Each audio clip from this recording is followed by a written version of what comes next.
Hell is a future in space. A future where at any time you can be deported to colonize alien planets, unless you're spaced out. The only way to survive on the colony worlds is with Candy, the drug that blows your mind back home for an hour of total bliss, on a trip beyond any human experience. Now Choosy is here, the new narcotic that makes that brief hour an eternity, where past, present, and future belong to the most diabolical pusher you've ever met, Palmer Eldritch. The Three Stigmata of Palmer Eldritch by Philip K. Dick, the most consistently brilliant SF writer in the world, according to John Brunner. So, my daughter tells me that there's a new girl at her school. My daughter's pretty excited because this girl seems to share many of the same interests: manga, anime, music, and so on. The new girl calls herself Sachio, which is a Japanese name that means happy child. Sachio does not appear to be Japanese, but that doesn't really mean anything. Many of the kids at my daughter's school have chosen names for themselves, and some change their names as often as they might change avatars in games. Sachio is quite bright, according to my daughter. Like many other kids her age at my daughter's school, she excels at drawing, but she's also good at math, which is exciting for my daughter because she's always worked alone on math. And it turns out Sachio also plays a musical instrument, so they've started talking about playing together. They joke about band names already. Sci-Fi Violence was an early idea.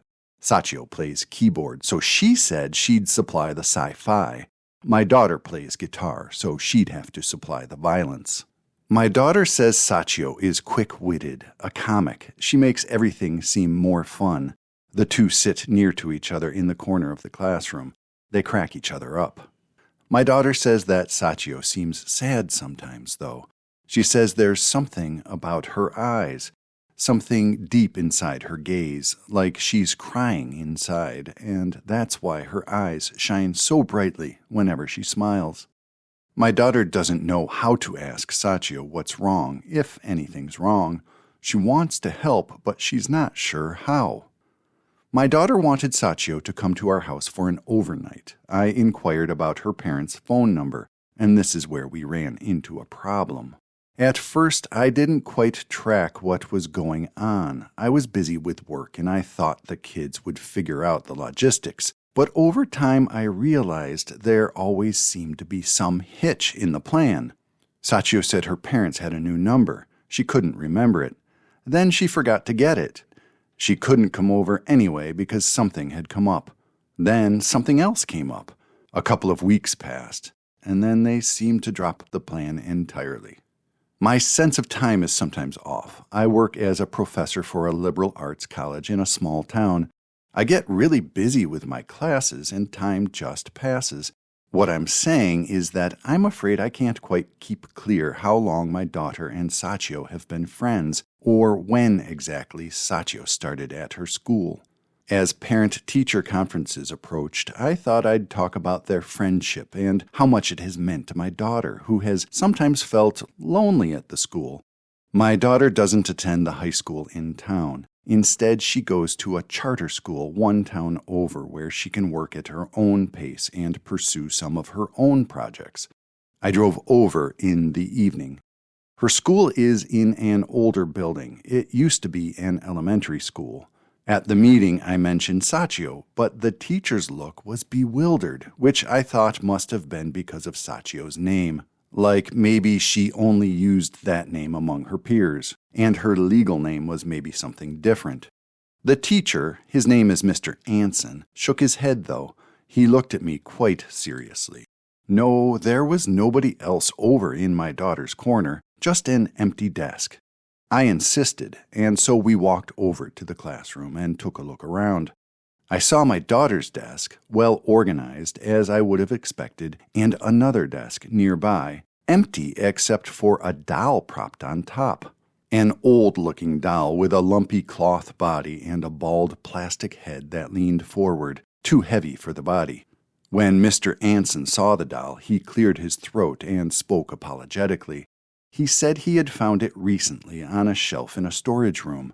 As far as he knew, it could have dated back to the days when the building housed an elementary school. He couldn't have said why, but when he saw the doll, he just had to bring it out. He admitted it looked a little bit creepy, but it didn't seem to scare the students. If anything, they seemed calmed by the doll. He couldn't quite explain it, and anyway, we both remembered suddenly that we were there to solve the mystery of Sachio. And that's when we looked at each other with a dawning awareness. Even though neither of us had spoken out loud what we were thinking, you probably understand.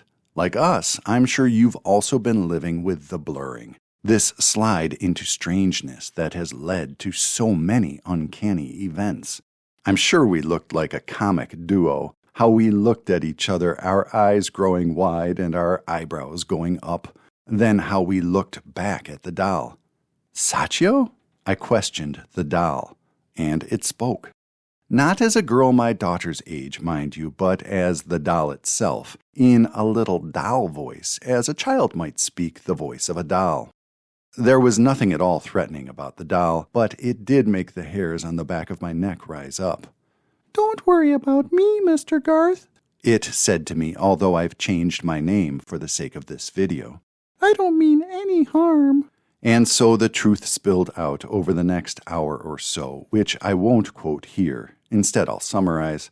The doll had been sitting on the shelf for decades. It had been quite lonely, but sometimes it could hear kids talking in the halls, and it listened. It thought a lot about everything it heard. It realized, too, over time, that it could see pictures. And these pictures came from the kids. Kind of like what they were thinking, but maybe more like what they were dreaming. Sachio had known my daughter for a long time because of her pictures. Sachio had liked my daughter ever since the first time she had seen her pictures. It wasn't until Mr. Anson had brought her out, though, that Sachio realized she could also make pictures, like the picture of Sachio that my daughter saw and knew. And that, in brief, was all. Except for the hard part, which was to tell my daughter, whom I thought would be heartbroken. But she wasn't. It's hard to explain, but my daughter has always been practical in a way that I have never been.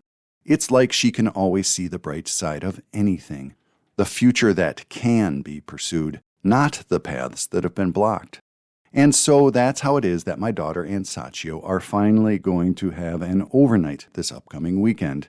Mr. Anson has agreed she can slip the doll into her backpack at the end of the day on Friday, when none of the other kids are looking, but he expects the doll back on Monday. He doesn't want Sachio to fall behind in her studies, now that he knows he has another student in his class. Both of the girls are delighted with the plan, and my daughter says that Sachio's eyes are truly happy for once.